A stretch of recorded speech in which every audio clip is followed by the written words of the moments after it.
Hello dear friends, so once again welcome back to. आप सभी कैसे हैं? आई होप आप सब बहुत you are doing great and your preparation was also going a great in a well prepared manner. सबसे बड़ी बात क्या होती है कि सर अभी लास्ट के 30 से 35 दिन का समय हो गया है और इंग्लिश वो सब्जेक्ट है जो आपके स्कोर को मैक्सिमाइज कर सकता है। इंग्लिश वो सब्जेक्ट है जिसमें आप 20 out of 20 with in 30 days के अंदर ला सकते हैं। इंग्लिश वो सब्जेक्ट है जो आपको सिलेक्शन एक्चुअली में दिलाता है।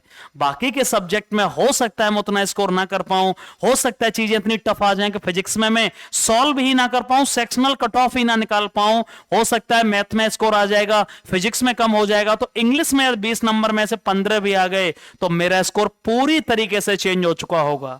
यहां यही गलती होती है, बच्चा इंग्लिश को सीरियस तो लेता है बट वो क्या करता है कि यार ठीक है 10 नंबर आ जाएंगे, कट ऑफ क्लियर हो जाएगी, सेक्शनल कट ऑफ क्लियर हो जाएगी, केवल 10 नंबर से कुछ इंग्लिश में नहीं होगा। मैं बात करूंगा कि इंग्लिश में 18 आउट ऑफ 20 कैसे लाने हैं। सबसे इंपॉर्टेंट होता है हमें कौन से टॉपिक्स पढ़ने हैं। आपको यह लग रहा होगा कि आज मैं खाली सिलेबस बताने जा रहा हूं, मैं यहां सिलेबस को डिस्कस करने नहीं आया हूं, आपको यह बताने वाला हूं कि वो जो टॉपिक्स हैं उनमें से क्या क्या आपको कैसे कैसे पढ़ना होगा। जो ऑफिशियल सिलेबस है उसमें से क्या क्या टॉपिक आपको पढ़ने, कहीं आप ये गलती तो नहीं कर रहे इस टाइम अभी कि जो बहुत कुछ फर्जी का पढ़ते जा रहे हो। लोग पढ़ाते जा रहे हैं, आप पढ़ते जा रहे हो, कोई मतलब ही नहीं है। एक एक दो दो हजार वोकैब कर लिया और उसका कोई मतलब नहीं है। इसका मतलब यह हुआ कि इंग्लिश की क्या स्ट्रेटजी होनी चाहिए। सर विद इन 30 डेज का समय बचा हुआ है और एग्जैक्ट क्या स्ट्रेटजी अपनानी होगी, इंग्लिश की कितना पढ़ना होगा, मैं बिल्कुल एक एक टॉपिक पर बात करूंगा। मोस्ट इंपॉर्टेंट टॉपिक की बात करूंगा कि कितना रोल होगा उसका और बिना उसके आप क्या नहीं कर सकते। सो सीधे हम लोग चलते हैं। ये ऑफिशियल वेबसाइट की मैं बात करूंगा। ऑफिशियल वेबसाइट पर ये एयरफोर्स ने इंग्लिश का सिलेबस डाल रखा है। अब आप सोचोगे शायद मैं सिलेबस दिखाने आया हूं, नहीं, ये सिलेबस सबको पता है। मैं बात करूंगा कि इसमें से कितना पोर्शन किसका आएगा और एक्चुअल में कौन सा टॉपिक आ रहा है, वो टॉपिक के क्वेश्चन कितने होंगे।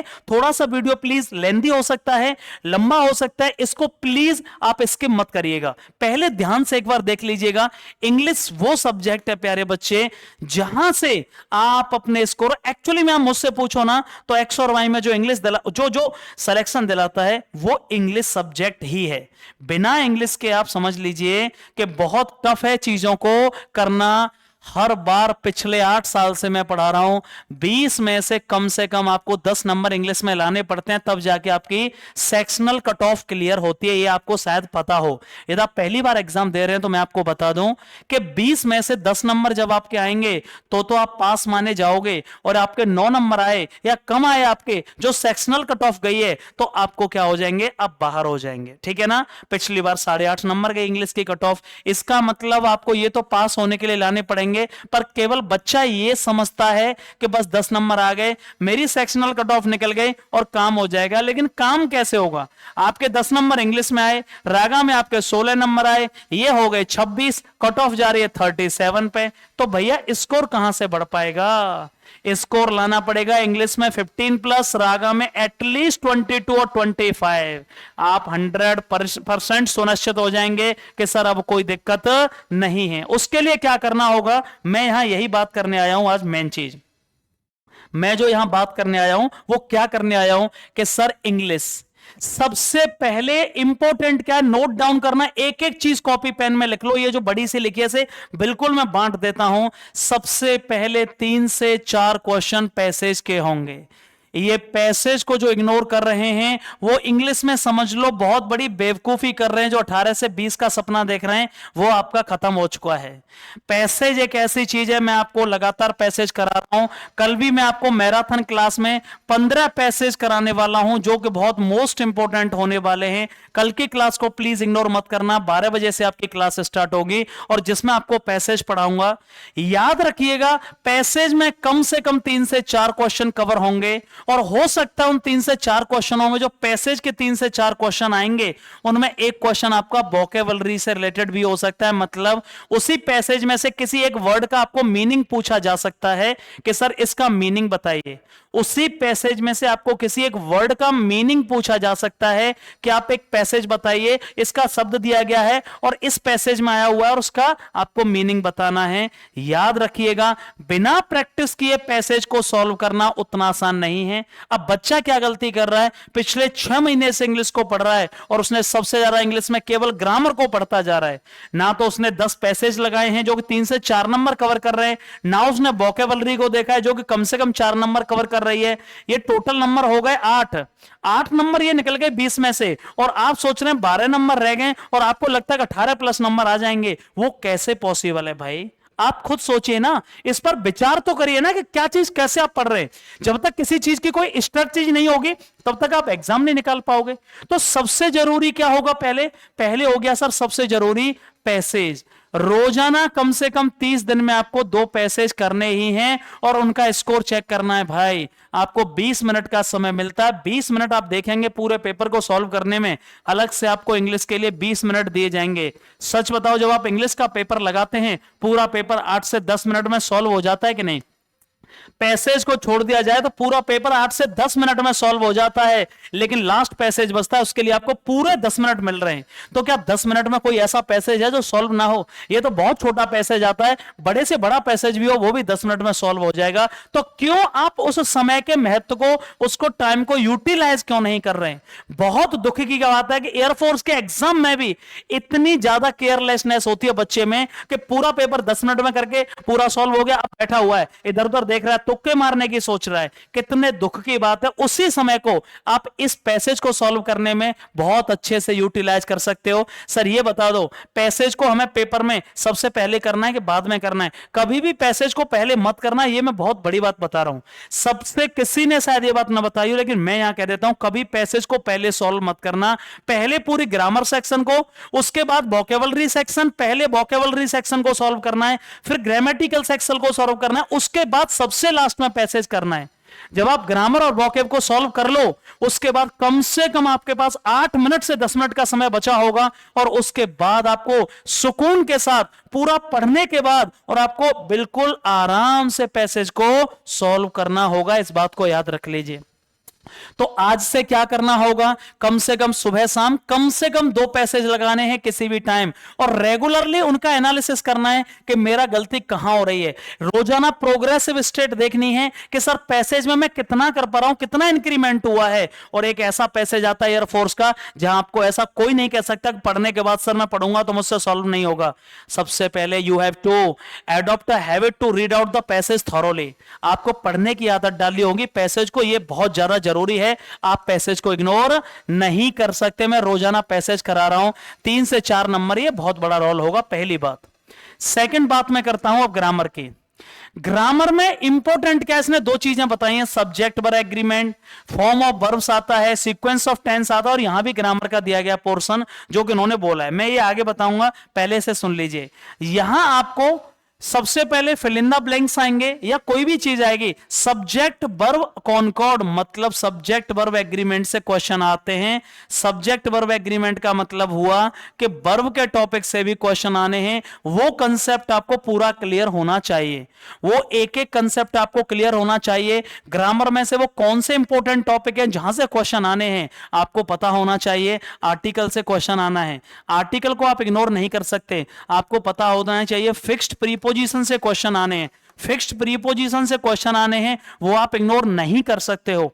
आर्टिकल हो गया, प्रीपोजिशन हो गया, ये ऐसे इंपॉर्टेंट टॉपिक हैं जिनको छोड़ नहीं सकते आप। Conjunction, conjunction most important topic है, आपको कम से कम 1 से 2 क्वेश्चन आपको देखने को मिल जाएगा, ये आप नहीं छोड़ सकते हैं। आर्टिकल हो गया, प्रीपोजिशन हो गया, कंजंक्शन हो गया। लेकिन form of verbs and error in the use of verbs, सबसे पहले आपको देखना है टेंस हो गया।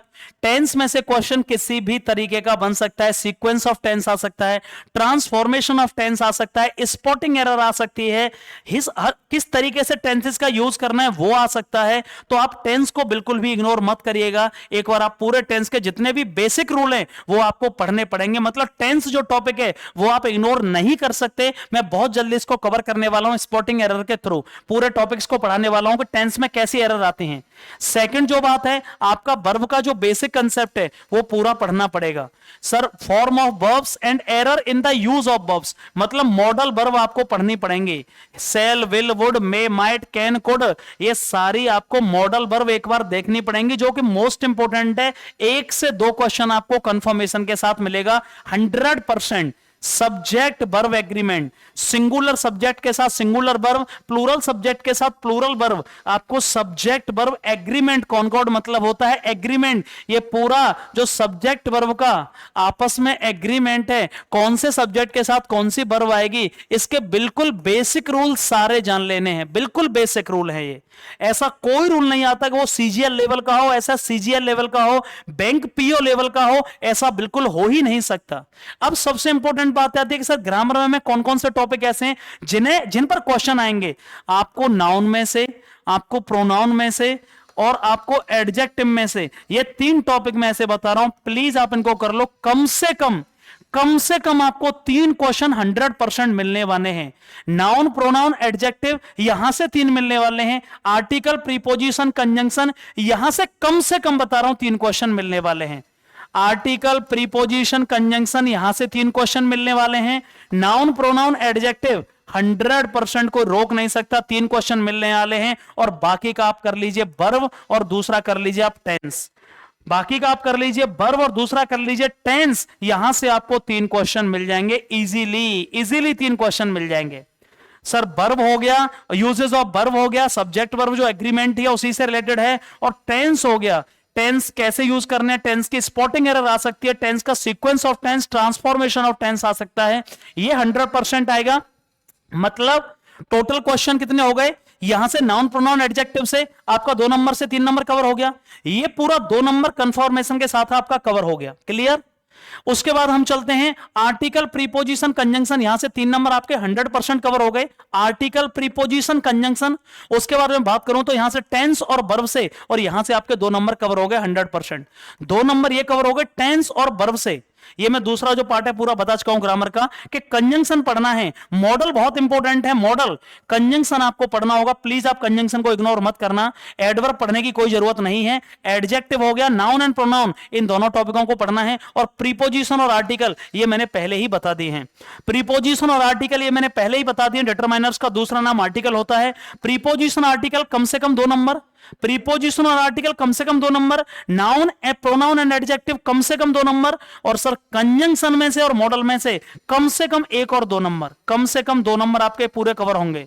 कम से कम 2 नंबर आपके पूरे कवर होंगे। अब अगला टॉपिक क्या आता है, यहां पर आता है अगला सेक्शन वोकैबुलरी। अगला क्या आता है, वोकैबुलरी में क्या आएगा सर, ये बहुत इंपॉर्टेंट है। तो वोकैबुलरी कोई एक टॉपिक नहीं है, मैं आपको बता दूं। वोकैबुलरी कोई एक टॉपिक नहीं है। हम थोड़ा ऐसे आगे बढ़ाते हैं तो वोकैबुलरी में उन्होंने क्लियरली मेंशन किया है, यहां पे एक एक चीज को बताया है कि सिनोनिम्स और एंटोनिम्स करने हैं। अब यहां गलती क्या हो रही है बच्चों से, बच्चा इतना पढ़ता जा रहा है ना सिनोनिम्स एंटोनिम्स को, इतना ज्यादा कि भाई कोई पता ही नहीं, 1000 पढ़ लिया, 2000 पढ़ लिया, लेकिन उसका रिवीजन कितना कर रहा है वो 0%। कोई फायदा नहीं है। मैं आपको क्लियरली बता रहा हूं, आइडम्स फ्रेज आपको पढ़ने होंगे। कितने पढ़ने हैं, मात्र केवल 200 से 250। आपको 1 वर्ड सब्स्टिट्यूशन पढ़ने हैं, वो कितने पढ़ने, प्लीज केवल 200 से 250, मैक्सिमम 300।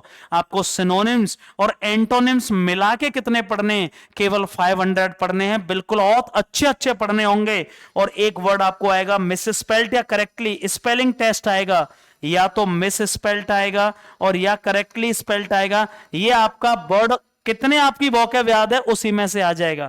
आपको कितनी वोकैबुलरी याद है उसी में से आ जाएगा। Miss spelling, correctly spelled word और मिस स्पेल्ड वर्ड होगा। और याद रखिएगा आइडम्स फ्रेज मैंने आपको बता दिए केवल 200 से 250, 1 वर्ड सब्स्टिट्यूशन 200 से 250, सिनोनिम्स और एंटोनिम्स प्लीज 500, बस इससे ज्यादा मत गलती कर देना बिल्कुल भी। और एक और चीज यहां दी गई है, वर्ड्स ऑफन कंफ्यूज और selecting the correct word fitting in a sentence. कई बार वर्ड फॉर्मेशन आ जाती है जिसमें से आपको वोकैब कम से कम 3 नंबर कवर करेगी, और ज्यादा से ज्यादा हाईएस्ट आई, बहुत हाईएस्ट आई तो 5 नंबर का होगा। ऐसा कभी नहीं हुआ इससे ज्यादा आया हो। मतलब मिनिमम 3 नंबर भी आ सकता है, और मैक्सिमम पहुंचा है जो आज तक वो किसी भी एयरफोर्स के पेपर में वो 5 नंबर पहुंचा है। लेकिन कुछ बच्चे अभी भी क्या सोच रहे हैं, अबे 3 नंबर के लिए इतना क्यों पढ़ूं, छोड़ देता हूं इसको। इतना आसान नहीं है छोड़ना। ये 4 नंबर की बॉक है भाई, वो आपने छोड़ दी। ग्रामर में आपको 10 क्वेश्चन आ रहे हैं, 11 क्वेश्चन आ रहे हैं, उसमें से 2-3 उसमें गलत चले गए, और बाकी का क्या होगा, पैसेज में भी 1-2 गलत चला गया, नंबर वही रह जाएंगे 13-14। एक भी सेक्शन को आप छोड़ नहीं सकते, ना तो पैसेज को छोड़ सकते। अपना 100% दीजिए, बिल्कुल ऐसा मत सोचिए गलत होगा, 100% नंबर आएंगे। ना आप वोकैबुलरी को छोड़ सकते हैं, ना आप वोकैबुलरी को इग्नोर कर सकते हैं, और ना ही आप ग्रामेटिकल पोर्शन को इग्नोर कर सकते हैं। जो जो टॉपिक मैंने बताए प्लीज उन्हें हाथ से उठाइए और शुरुआत कर दीजिए। सिनोनिम्स और एंटोनिम्स बहुत सेलेक्टिव होने चाहिए। कुछ बच्चे इतने ज्यादा बड़े पढ़ रहे हैं, वो बैंक पीओ के, किसी बैच में कोई पढ़ा रहा है ऑनलाइन, वो बैंक पीओ के, उसमें लिख दिया एयरफोर्स के भी हैं। अरे भाई बेवकूफी हो रही है, कोई फायदा नहीं है, बेवकूफी हो रही है, कोई फायदा नहीं है। एनडीए का लेवल अलग है और एयरफोर्स का लेवल अलग है, बैंक पीओ का लेवल अलग है, एयरफोर्स का लेवल अलग है। ये गलती यार प्लीज मत करो। तुम पढ़ तो रहे हो लेकिन तुम्हें ये नहीं पता कि किस लेवल का क्वेश्चन आ रहा है। यार पेपर उठा के देखो, नॉर्मल लेवल का क्वेश्चन आ रहा है वोकैबुलरी का, तो इतना टाइम पास क्यों कर रहे हो? 3000-4000 वोकैब करने की कोई जरूरत ही नहीं है। एयरफोर्स के लिए मैं स्पेशली बात करूं तो 3 से 4000 वोकैब करने की कोई जरूरत ही नहीं है। और सर ये कौन से टॉपिक हैं? भाई ये तो वो टॉपिक हैं जो बिल्कुल फ्री के नंबर, आपको फिक्स टॉपिक हैं कि सर ये तो फ्री के नंबर हैं जो आपको देने हैं। एक क्वेश्चन गांठ बांध लीजिए भाई, एक क्वेश्चन तो आना ही है, 2 भी हो सकते हैं लेकिन एक के ज्यादा चांसेस हैं, 2 कम आते हैं। एक टॉपिक का नाम होता है डायरेक्ट एंड इनडायरेक्ट स्पीच। ये भाई ऐसा टॉपिक है जो फ्री का नंबर है। इसी तरह से एक और टॉपिक का नाम है एक्टिव और पैसिव वॉइस। ये भी एक क्वेश्चन तो आना ही है, कम से कम एक क्वेश्चन आना है। लेकिन ये मत समझिए कि ज्यादा 5 क्वेश्चन आ जाएंगे, ऐसा कभी हुआ ही नहीं आज तक एयरफोर्स के पेपर में कि एक्टिव और पैसिव से 5 क्वेश्चन या 3 क्वेश्चन भी आ गए हों। मैक्सिमम 2 क्वेश्चन, और वैसे जनरली आपको 1 क्वेश्चन देखने को मिलेगा। डायरेक्ट और इनडायरेक्ट से मैक्सिमम 2 क्वेश्चन, जनरली आपको 1 क्वेश्चन देखने को मिलेगा। ये ऐसे टॉपिक हैं यार जो एक दिन में कवर हो सकते हैं।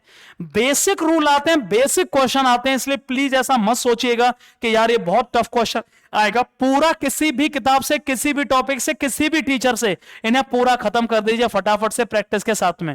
पूरे रूल खत्म कर दीजिए। 1 घंटे, 1 दिन का नहीं, केवल 2 से ढाई घंटे का टॉपिक है। इसी तरह एक्टिव पैसिव मात्र 2 से ढाई घंटे का टॉपिक है, जिसमें से क्या क्या कंडीशन आ सकती हैं। जो भी कंडीशन है, टेंस की कंडीशन होती हैं, अदर कंडीशन फॉर एक्टिव से पैसिव बनाने की, लेट का पैसिव कैसे बनता है, ऑपरेटिव सेंटेंस, प्रीपोजिशन का आ सकती है कंडीशन, मॉडल की कंडीशन आ सकती है, इन्फिनेटिव का पैसिव कैसे बनता है और पार्टिसिपल का पैसिव कैसे बनता है। इनसे रिलेटेड क्वेश्चन आ सकते हैं पैसिव के। यहां दिया गया डायरेक्ट इनडायरेक्ट में ऑप्टेटिव सेंटेंस और एक्सक्लेमेटरी सेंटेंस आ सकते हैं, इंपरेटिव सेंटेंसेस आ सकते हैं, सिंपल सेंटेंसेस आ सकते हैं, इंटरोगेटिव आ सकते हैं, questions, various form of question and tense, इससे रिलेटेड क्वेश्चन इनडायरेक्ट के आ सकते हैं। याद रखिए ये दोनों टॉपिक ऐसे हैं जो बिल्कुल 100% फिक्स हैं कि क्वेश्चन आना ही है, कोई रोक नहीं सकता, इसलिए इन दोनों टॉपिकों को आप इग्नोर नहीं कर सकते। अब तीसरी बात आती है जम्बल्ड सेंटेंस। जम्बल्ड सेंटेंस का मतलब क्या हुआ? सर जम्बल्ड सेंटेंस किसे कहते हैं? जम्बल्ड सेंटेंस का मतलब है सर पीक्यूआरएस। आप पीक्यूआरएस को बिल्कुल भी इग्नोर नहीं कर सकते। पिछली बार किसी किसी सेट में 2 क्वेश्चन भी आए हैं और ये बिना प्रैक्टिस के बिल्कुल पॉसिबल नहीं है। बहुत जल्दी ही मैं कम से कम 100 जम्बल्ड प्रैक्टिस कराने वाला हूं आपके लिए, बहुत ही बेहतरीन। कैसे सॉल्व करना होगा, किस तरीके से हमें शुरुआत करनी होगी, ये मैं बहुत जल्दी आपको जम्बल्ड सेंटेंस, जिसका दूसरा नाम है सेंटेंस रीअरेंजमेंट, जिसका दूसरा नाम है पैरा जम्बल सेंटेंसेस, और बहुत जल्दी आपके लिए कराने वाला हूं। इसका मतलब ये हुआ सर, पैरा जम्बल सेंटेंस को आप प्लीज इग्नोर मत करिएगा। बहुत जल्दी 1 और 2 दिन में आपके लिए मंडे को 100 कम से कम मैं सीरीज लाने वाला हूं इसकी, और आपको क्या करने वाला हूं उसके लिए बहुत जल्दी, बहुत बेहतरीन प्रैक्टिस के साथ मैं आपको बताने वाला हूं कैसे सॉल्व करना है। लेकिन प्लीज हाथ जोड़कर निवेदन है, बहुत जल्दी अभी तक जाइए मत, यहां तक वीडियो देख रहे हो प्लीज इसके बाद जाइए मत। मैं आगे एक इंपॉर्टेंट बात बताने वाला हूं जो सबसे इंपॉर्टेंट है। सबसे इंपॉर्टेंट, एयरफोर्स ने ऑफिशियली देखो पेपर दिया गया है, एयरफोर्स का ऑफिशियल मॉडल क्वेश्चन पेपर है, ये मेरा नहीं है, ऑफिशियल वेबसाइट पर पड़ा हुआ पेपर है, मॉडल पेपर है, इससे छोड़कर मत जाना प्लीज। मैं सॉल्व नहीं करा रहा, बस बता रहा हूं आपको कि देखो क्या लेवल रहता है पेपर का। ये ऑफिशियल मॉडल पेपर है जो मैं आपको एक्यूरेट दिखा रहा हूं, कितने कितने क्वेश्चन आने ऑफिशियल वेबसाइट पर एयरफोर्स ने डाल रखा है, आप जाकर देख सकते हैं सीएसबी की ऑफिशियल वेबसाइट। फटाफट देखिए, ये पैसेज है पूरा, पैसेज के कितने क्वेश्चन हैं, 1 2 3 और 4, 4 क्वेश्चन पैसेज के हो गए, 4 नंबर पूरे पैसेज के हो गए। क्लियर हो गया? अब हम चलते हैं सीधे, यहां ये वोकैबुलरी है नहीं, 4 क्वेश्चन पैसेज के हो गए। एक दो तीन चार। अब उसके बाद यहां पे क्या है, इनकरेक्ट। अभी मैंने एक टॉपिक बताया था मिस स्पेल्ड और करेक्टली स्पेल्ड वर्ड, ये भी वोकैब से रिलेटेड होता है, मिस स्पेलिंग और करेक्टली स्पेलिंग। उसके बाद तुरंत क्या आ गया, एक वोकैब ये हो गई। उसके बाद में आ गया सिमिलर मीनिंग, सिनोनिम्स पूछा गया, एक वोकैब का क्वेश्चन ये हो गया। अगला क्या, अपोजिट मीनिंग, ये भी वोकैब का क्वेश्चन हो गया। वन वर्ड सब्स्टिट्यूशन, ये भी वोकैब का क्वेश्चन हो गया। वन वर्ड सब्स्टिट्यूशन, ये भी वोकैब का क्वेश्चन हो गया। ये देखिए वोकैब के यहां कितने क्वेश्चन हो गए, एक दो तीन चार, 4 नंबर की इधर वोकैब हो गई कंफर्मेशन के साथ।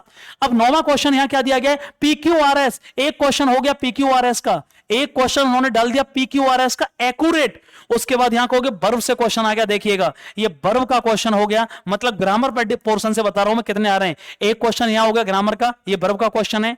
यहां पर क्या है, मॉडल का क्वेश्चन है, एक मॉडल का क्वेश्चन हो गया। यहां पर आर्टिकल का क्वेश्चन है, ये भी ग्रामर हो गई। यहां पर ये प्रीपोजिशन का क्वेश्चन है, ये भी ग्रामर हो गई। यहां पर ये नाउन फॉर्म पूछी गई डिटेक्ट की, ये भी ग्रामर का पोर्शन हो गया। और सर ये क्या है, ये है एडजेक्टिव, जो कि ग्रामर का ही पार्ट है। एक नंबर ये हो गया। ये 3 जो एरर आई हैं, सब्जेक्ट वर्ब एग्रीमेंट से, नाउन से और वर्ब से एरर आई हुई है। स्पॉटिंग एरर, जो टेंस की भी एरर है, ये क्या हो गई, 3 नंबर ये हो गए। आप देखिए 3 क्वेश्चन ये हो गए, तो ग्रामर से कितने हो गए, 1 2 3 4 5 6, 6 और 3 9 क्वेश्चन। यहां 9 नंबर आपको ग्रामर से देखने को मिल रहे हैं, 9 नंबर आपको यहां ग्रामर से देखने को मिल रहे हैं। और उसके बाद आप देख लेते हैं, यहां डायरेक्ट इनडायरेक्ट का एक क्वेश्चन आ गया, बिल्कुल सही है। और यहां एक्टिव एंड पैसिव का एक क्वेश्चन आ गया, 2 नंबर ये हो गए। और आपको क्लियरली ये पता चल गया कि किस सेक्शन से क्वेश्चन आ रहे हैं। तो ना तो आप पैसेज को इग्नोर कर सकते हैं, ना तो आप पैसेज को इग्नोर कर सकते हैं, ना आप वोकैबुलरी को इग्नोर कर सकते हैं, और ना ही आप ग्रामेटिकल जो कंसेप्ट है उसको इग्नोर कर सकते हैं। लेकिन आपको तरीके से चलना होगा। 30 दिन में आप 20 में से 20 से ऊपर भी नंबर ला सकते हैं। सर 20 से ऊपर कैसे आ सकते हैं, नॉर्मलाइजेशन का नाम सुना होगा आपने। नॉर्मलाइजेशन वो कंसेप्ट है जहां आपका जितना मैक्सिमम मार्क्स हैं उससे भी ऊपर लाया जा सकता है। मुझे कमेंट बॉक्स में यह बताइए, इंग्लिश में अभी तक आपके कितने मार्क्स आ रहे हैं, एवरेज हर पेपर में, हर प्रैक्टिस पेपर में, चाहे आप मेरा दे रहे हो चाहे किसी और का, कितने मार्क्स आ रहे हैं मुझे कमेंट बॉक्स में एक बार बताइएगा। सो वीडियो कैसा लगा, प्लीज एक बार इसको लाइक शेयर और सब्सक्राइब करिएगा। और 100% आपको हेल्प मिली हो तो प्लीज शेयर करिएगा। So thank you so much and love you all.